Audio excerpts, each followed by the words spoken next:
Welcome back to my 100% playthrough of Heretic on the Black Plague Possesses D difficulty, played through the Heretic plus Hexen re-release on the Kex Engine. We're doing all levels with a 1-star, and this is E5M4, Courtyard. Now I'm sure pretty much all of you know what a courtyard is, and I feel like I shouldn't have to explain that. So instead I'm going to tell you where the word court comes from. It's a doublet of the word cohort, and it may come from the Latin cohorts, and cohorts in turn may have come from the Proto-Italic portos, where we also get the word hortus, which you can see in Italian orto and the Spanish huerto or huerta. Likewise, you can even see it in ancient Greek, because it also comes from Proto-Indo-European with kortos, which now in modern Greek is porto. And that refers to an enclosure or a green yard or other sorts of things where you'd find vegetables. In Latin, hortus is where you would find like a garden. But anyways, that is enough etymology. We spent almost a minute explaining that. Let's begin by going straight forward and then heading back. Because in this version, you immediately get access to the Gauntlets of the Necromancer, which can somewhat trivialize this encounter to some extent. You can just camp here for a considerable portion of it. I mean, you were going to have to do that either way, except with a wand. But with the Gauntlets of the Necromancer, it is considerably easier to get your foot in the door. Although, it's not completely simplified. Not entirely trivialized, because you'll still have to deal with nitro golems in the back that'll still want you good as dead. And there are still ghostly golems and nitro golems up here, which you can't access with the gauntlets no matter what. So you're still going to have to wand pretty much the rest of the guys in the extreme portions of this level down. Or this section even.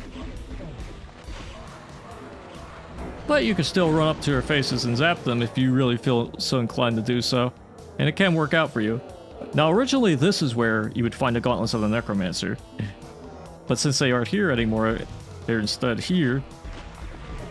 It's easier to get your foot in the door.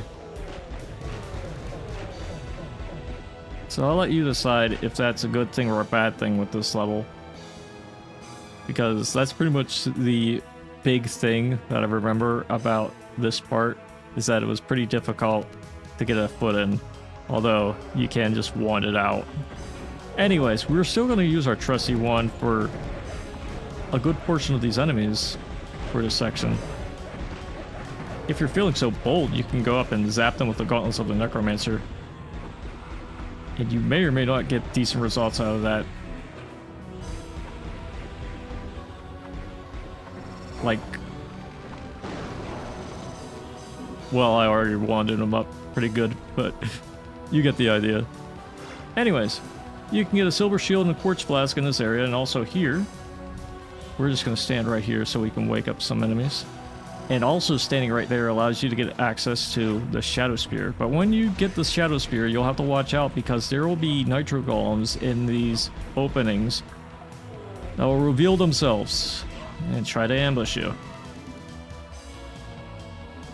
But they aren't that big of a deal. What I consider a big deal to me is this fire gargoyle. I want to get rid of him before I even go up there. Something like that, yeah.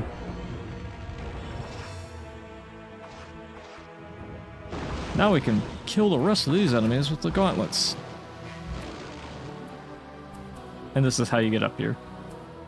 And while we're here, we're going to grab the ethereal crossbow, some extra ammo for a weapon we don't even have, but we'll have it later. And we're just going to mosey on over here and open this up. Yes, you could open this up from the very beginning, actually.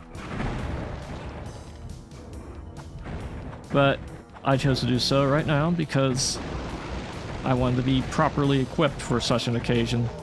Yes, this is a secret area that has a morphobum, some ammo, but more importantly, most importantly perhaps, a good spot to snipe these undead warriors. Because when you get rid of them from this area, you won't have to deal with them in an open space later. And you should have plenty of cover to help you deal with this ordeal. And let me show you why that's a pretty good spot to get rid of them. Because when you take this portal with the torch, which I didn't grab,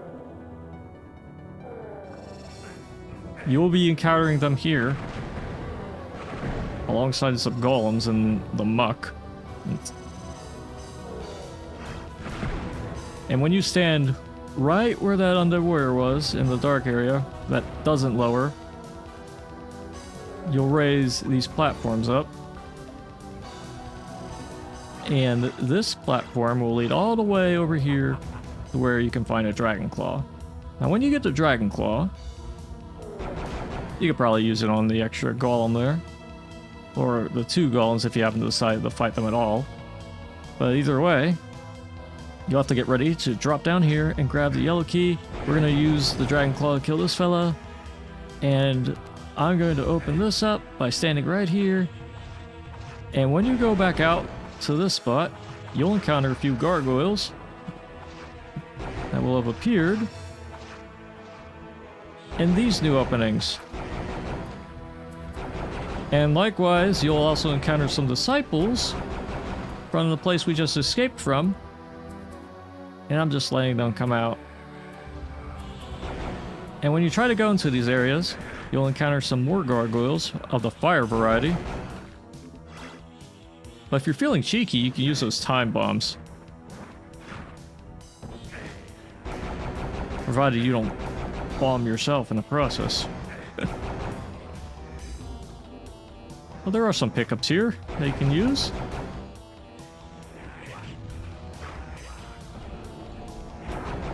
You can even troll the disciples if they come in a piecemeal fashion. But you do want to come back here. The reason being is because since these areas opened up, one of them has a secret. And it's this one. Yes, that counts as a secret.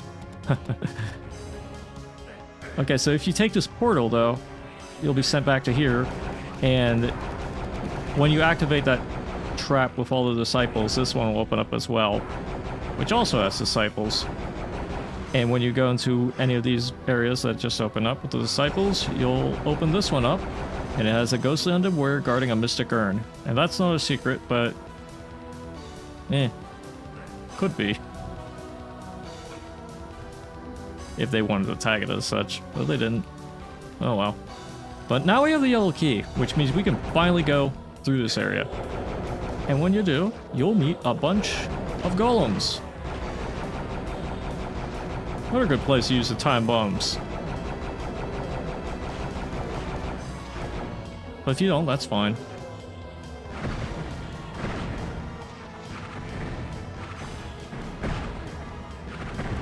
But there's gargoyles as well.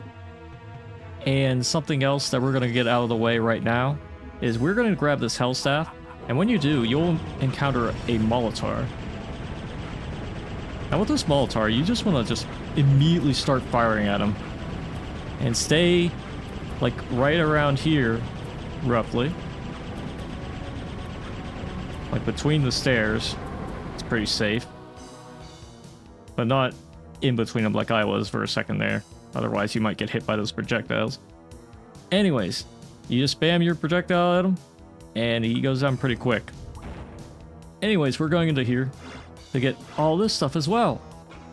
And you can open this up if you want to go out from this side. Which, you know what? We are going to do that and go through here. We're going to use the Shadow Spear. The reason being is because we're going to encounter a number of undead warriors in this spot. And we're going to trivialize this encounter by using the Shadow Spear. You can press this button if you want to lower the weight I was blocking the door. But you get the green key out of this encounter, so it's very nice to go through it. And while we're going through encounters, I'm going to press this button, which will reveal this stained glass window to show that you can just walk right through it. And you could potentially telefrag a golem that went into there. And it is pretty dark in there as well, so I'm going to go back real quick to grab the torch. Even if it means that I'll be teleported. Just never grabbed it. There we go. I'm willing to take this damage. Anyways, here's an area that has a bunch of teleporters. You want to take them all if you want to grab the ammo. There's one in particular you want to take. That is the northeast one, and I believe the southwest one. They should have the pickups that you need. That is to say, quartz flask if you want to get all the items. Anyways, let's open this up. And let's go through here. Yes, you need a green key to open this up. And here's a chaos device. And also, here are the Wings of Wrath. I don't know if you saw them earlier, but this is how you get them. And while we're here, we might as well grab the Phoenix Rod and hide right around here. Maybe you can get a pot shot on one of those guys before you hide in this spot. But either way, you want to get rid of them. You probably don't want to hide in the spots any of them were in, because when you do, you open up this area and it has an Iron Lich. So let's get rid of him. And there we go. And hey, he dropped a Morphobum. That's very cool. I don't usually use Morphobums from Iron Liches, but I'm feeling chicken. Just the one. Anyways, pressing the button where the Iron Lich is from, you'll get the blue key, which we'll be using very soon. And these guys have some extra stuff in here as well. So, 25 out of 27 is the amount of items you should have at this point, and 3 secrets, so all of them. And what we're going to do now is, well, I'm going to use a chaos device to be funny. We're going to use this combo of roasting these guys, and you know what? Chicken!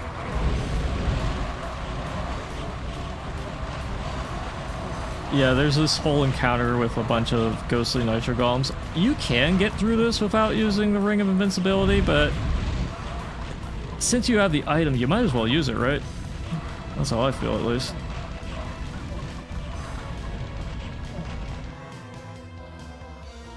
Where's that last chicken? They're all ghostly chickens.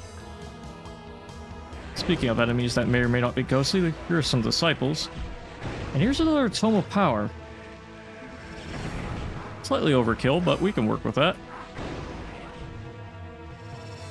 Yes, you can use the Wings of Wrath to go straight through this area.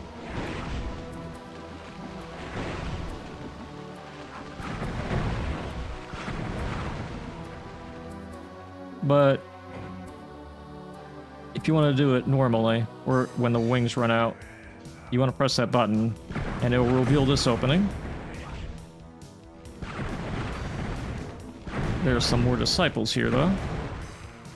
Then you can press this button,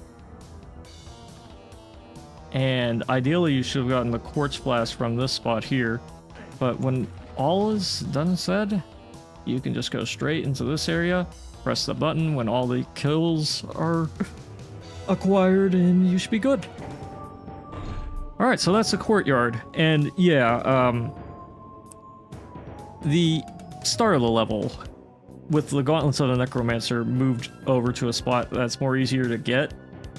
I suppose it does trivialize the start to some extent, but you still should have enough ammo to kill all the golems and nitro golems. You can alternate between using the gauntlets and the wand, depending on whether your enemy you're encountering is a regular golem or a nitro golem, and so on and so forth.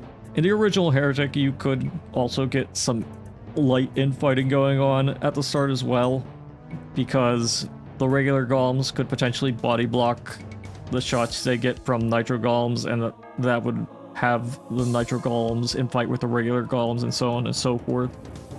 But in this version, it's nice, I reckon, to have the gauntlets closer so you can just zap your enemies.